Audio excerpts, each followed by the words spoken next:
Okay, so this is my 81 CJ7 with a 258 in it. I got it about almost 2.5 years ago, and it had a mechanical oil pressure gauge, which is actually sitting on the dash right there in it. And I wanted to restore the whole dash and everything in it to its original glory, even though a lot of the pulls and some of the other stuff I replaced. I tried to keep as much original as possible.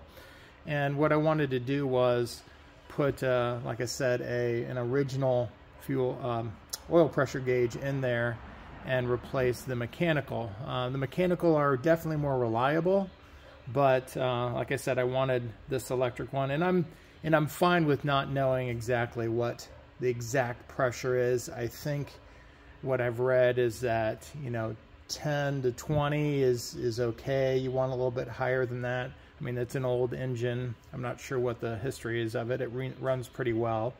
But it definitely needs to read up at 20. It needs to go up a little bit with the RPMs as the oil filter pump or the oil pump gets rolling. Anyway, so I've had it, and it does. The needle goes up to 20, and it's fine. And oh, I forgot to mention that I have I think it's an ohms from Amazon, a new oil pressure sending unit, and it's, of course, you have to have the two things exactly matched. The oil pressure gauge and the oil pressure sending unit have to be matched in terms of the ohms, or else it's not going to reflect each other. If any one of them is off, then it's going to read something a little bit wrong. But again, I'm not looking for something that's exactly spot on. I'm just looking for something that's in the range. When I turn it on, and I'll do that in a second, it gets up to like 20 when it starts. Again, I think that's reasonably good. It doesn't seem to move much when I rev the engine. I'm not quite sure why, but I want to kind of double check what this is, and I thought this would be a good opportunity to reconnect up the mechanical. I mean, really, ideally, I would probably have a T down at the sending unit and have both of these, and I can, you know, swap in or put in my mechanical, hook it up if I want to do this, and then I can actually look at them side by side. But I don't really feel like doing that. So what I'm going to do is I'm just going to pull out the electric sending unit and put the mechanical back in it, read it, and then go back and do the electric again, and just make sure that there's some kind of rough approximation when I rev up the engine. What's it doing? Is it reading about the same as the mechanical and the electric? Again, just as a double check on that. So I'm going to go ahead and set that up. I'm going to go ahead and start it up right now, just to show what it looks like on the electric gauge right now as it's set up.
So you probably saw that it got up to 20. I actually wonder if I have some kind of electrical issue in the background, because it's not moving at all once it reads something. There may be something going on with that. I think when I think my next step here will be to go ahead and connect up the mechanical, then go back and do a quick video on that and record that kind of the same way with revving up the engine and during idle, and then probably connect up the electric and then also pull out the gauge here and just make sure that it's grounded properly back there. I wouldn't think that I would get even 20. It would show anything at all if it wasn't grounded properly, but I think it's worth shaking it around. I mean, I had pulled it apart at one point and cleaned it up and pulled the front glass off of it and got everything nice and cleaned up and painted the needle and everything. So it's possible there's something not quite working in the back. Either that or the sending unit is not registering it. I'm not quite sure what's going on there, but anyway, I'm going to try out the mechanical. And before I do that, I'm going to show the setup.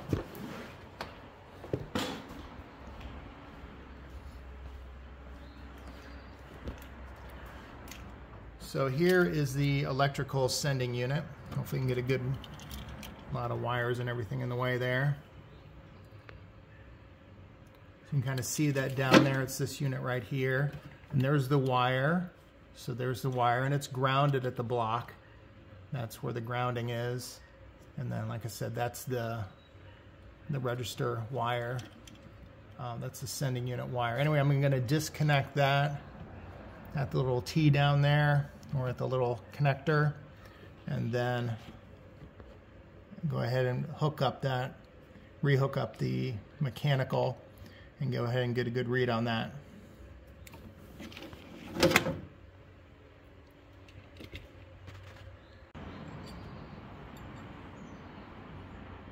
Okay, I moved a couple things out of the way just to get a better view of what's going on. I don't know if I imagine it varies quite a bit, but I got a 5/16 here. I'm just going to pull this wire off because I think the sending unit spins. So I just need to loosen that up. There we go. In fact, it doesn't, well, I'll go ahead and pull this off. Oh, lost a nut down there. Probably never find that again. Put this back on there because I'm probably going to lose it. And here we go. This is a, what is this, 9/16. Again, it really depends. I can put a link to the sending unit. It wasn't anything special. Like I said, it was something from ohms. I just wanted to give it a try, connect it up. Ooh, it's on there kind of tight.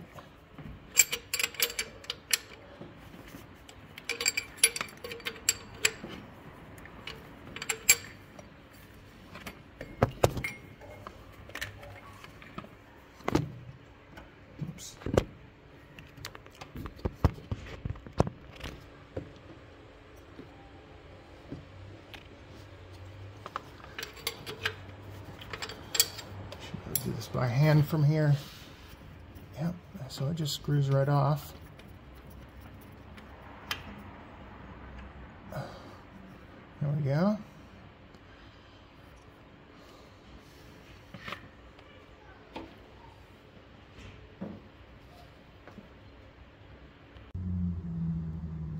Okay, and Kenny somebody was wondering, there is oil inside here, so I had to put, I made a nice little puddle on my garage floor, put something underneath there, I think because I had it running and it's a little bit warm still, it was coming out there.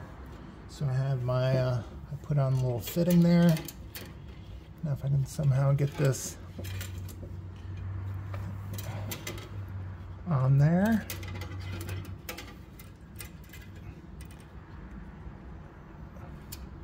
There we go.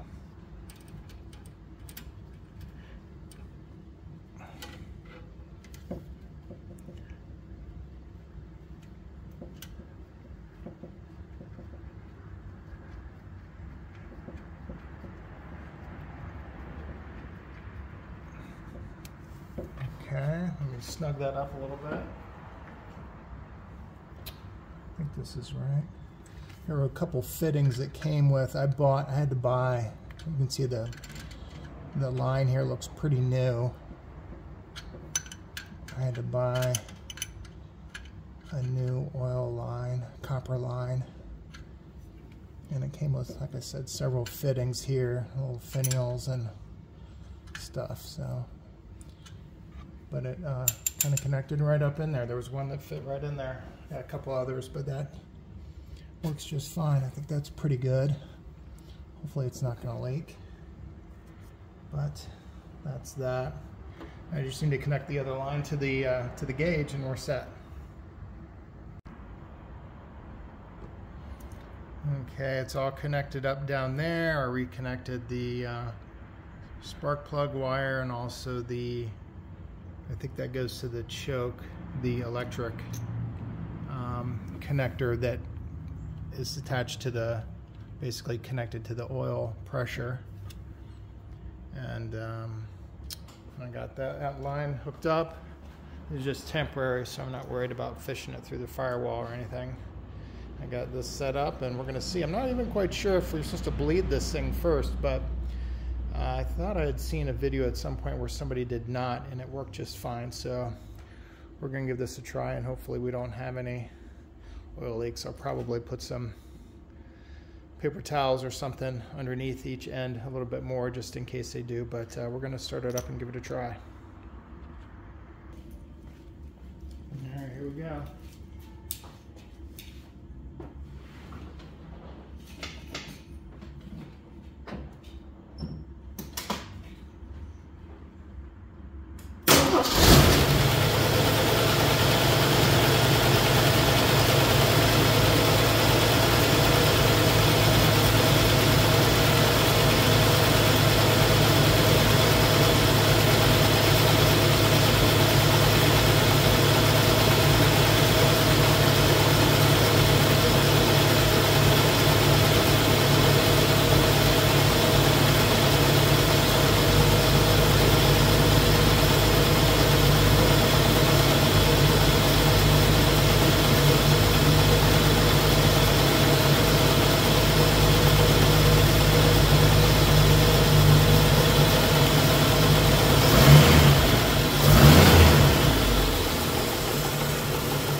Let that warm up a little bit.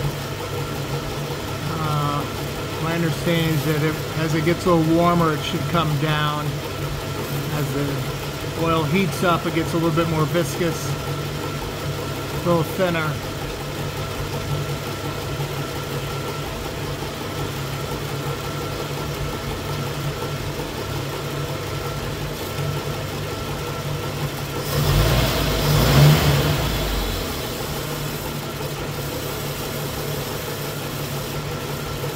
No leaks, so that's a good sign. And apparently you don't have to bleed them. I'm not sure where the air goes that was in the tube, but whatever works. I guess it just kind of compresses the air in the same way.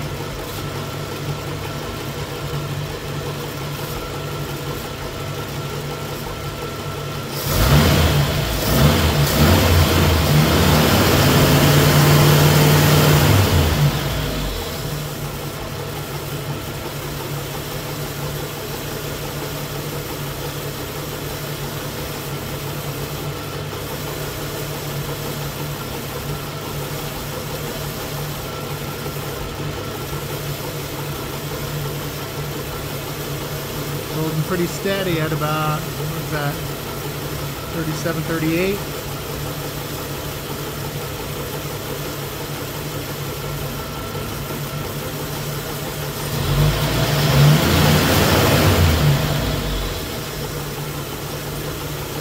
Oh, that's actually pretty good. It seems mechanical, at least, is reacting to the engine revving. So there's something going on with the electrical, but this is kind of interesting. I put the original, the sending unit, at least not the original, but and I hooked up this the electric gauge back again. And right now I have a little yellow wire connecting up to a ground. And it's interesting because it actually reads much lower than it was before. I know it's just idling. It does respond a little bit to revving the engine, but the bass is not right at all. But when I take the ground off, I have no idea. It kind of pegs there, but it does respond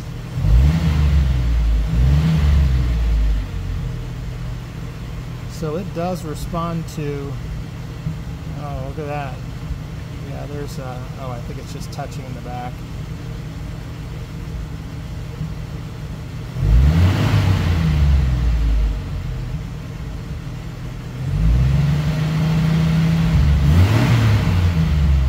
It's funny, when the ground is not connected in there, it seems to respond a little better.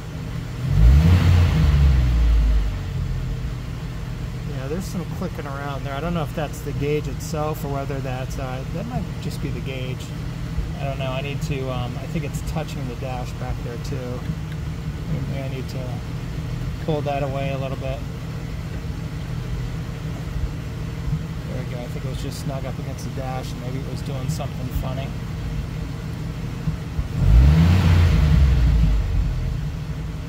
That actually reads, I don't know, at least truer to than the electrical, or truer to the electrical gauge. I mean the mechanical oil pressure gauge. So if I connect that ground up again, and pull it away, it responds, but it's way low. I mean, it's much better than when I tried flipping around the wires in the back whenever I disconnect one of either the power or the sending unit, because that's what's back there. Yeah, it goes down to 0. The sending unit is grounded itself, and that is then attached to the other cable. Yeah, I'm not quite sure what it is. I mean, if anybody has any ideas, leave a comment, because I'm a little stumped here. But I got on the mechanical earlier, I got really good oil pressure. I'm really happy with that, so I think it's all good. It's just a matter of trying to maybe dial this in a little bit better, but again, for now it's fine. So I'm just okay. I've kind of given up on this. I put the gauge back in, and it bottomed out again, even without the ground wire connected up. And what's happening is that the bracket here that holds it on, it's insulated on the 2 main terminals. See, the power is there, the sending unit clips on there, and that's the ground.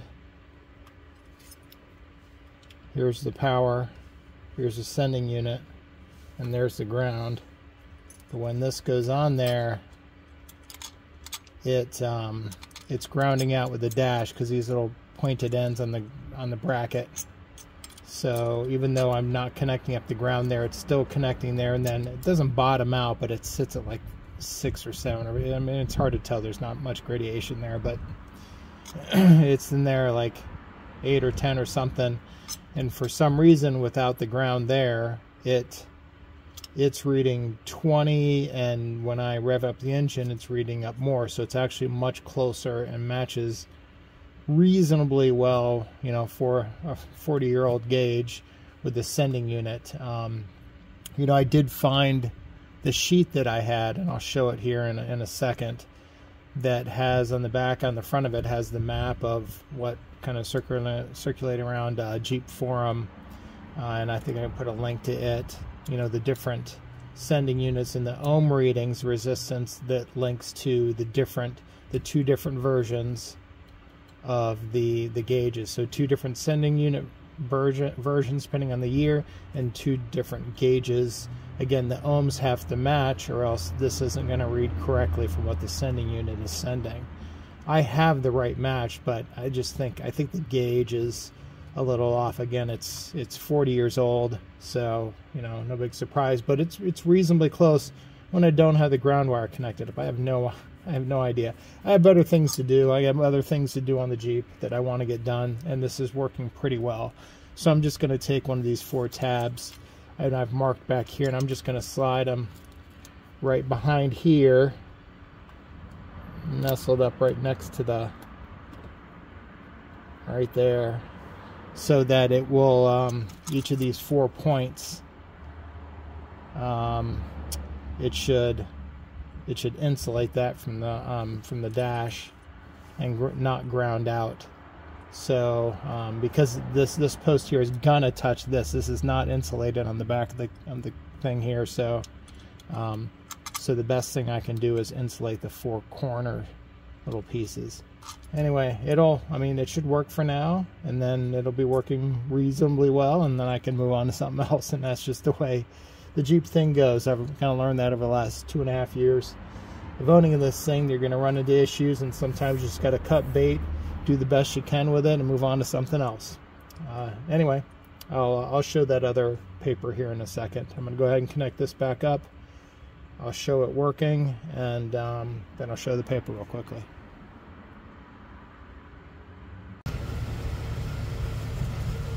Okay, this video's already gotten long enough, so I'm just going to make this quick. So it's connected back up. I put those little tabs, those little kind of like stopper tabs that come in little round things you put on the bottom of chair feet and stuff like that.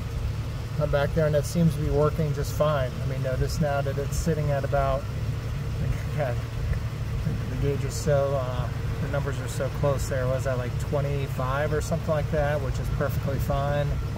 And then, yeah, you can see a little jump there. So the gauge has some years on it, but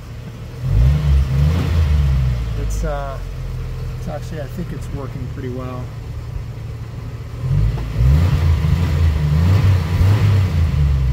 Again, that was matching pretty closely with the mechanical that I had showed earlier there.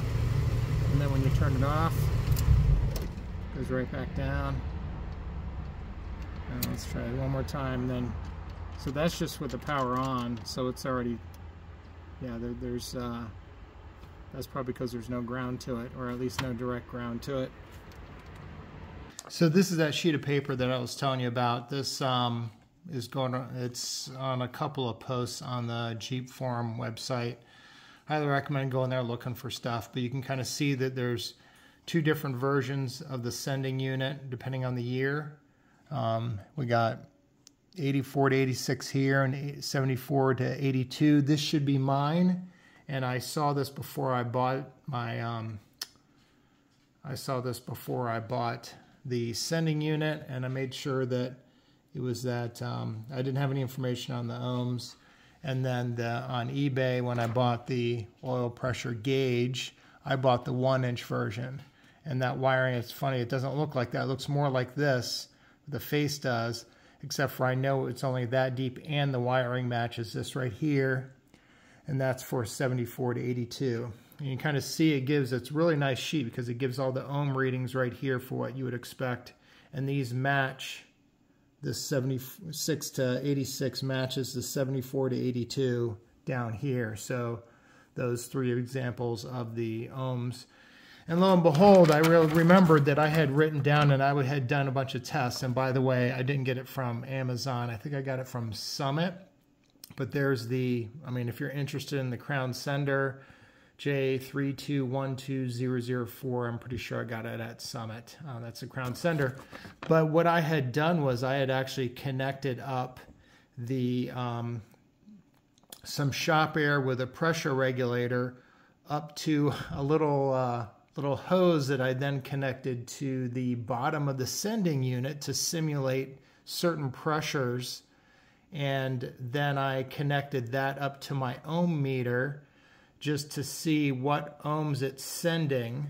And I think that actually worked pretty well. I had, a wire going to the ground of the car, and I had the sending unit disconnected, and I had this little hose rigged up to the my shop air, and then a little pressure regulator there as well. And then my ohm meter, I had a bunch of wires going everywhere, but I tested it at different PSI, and these pretty well. So actually, I'll say that the Crown sending unit, I think, is pretty accurate because these things matched. I looked at 40 PSI at, was that 24 ohms? And then right down here, 40 PSI is supposed to be 21 to 25 ohms. So I had 24 for 80 PSI, 7 to 13 for 80 PSI, it was real close up in this. I think when you get to the edges there, it's a little less sensitive, but the 10 ohms, somewhere in that range for the 80 psi. And then likewise, once you get down to 0 psi, it's at like 60 ohms. And then over here, it's around 68 to 78. So it's real close. The sending unit, I think, is good. I think it's just there's something a little wonky with the gauge, and there's no guarantee. So if you buy one of these 40-year-old gauges online, they probably work, but how well they work, you know, is variable. I think the best you can hope for sometimes is just that it works reasonably well. Mine seems to work reasonably well now.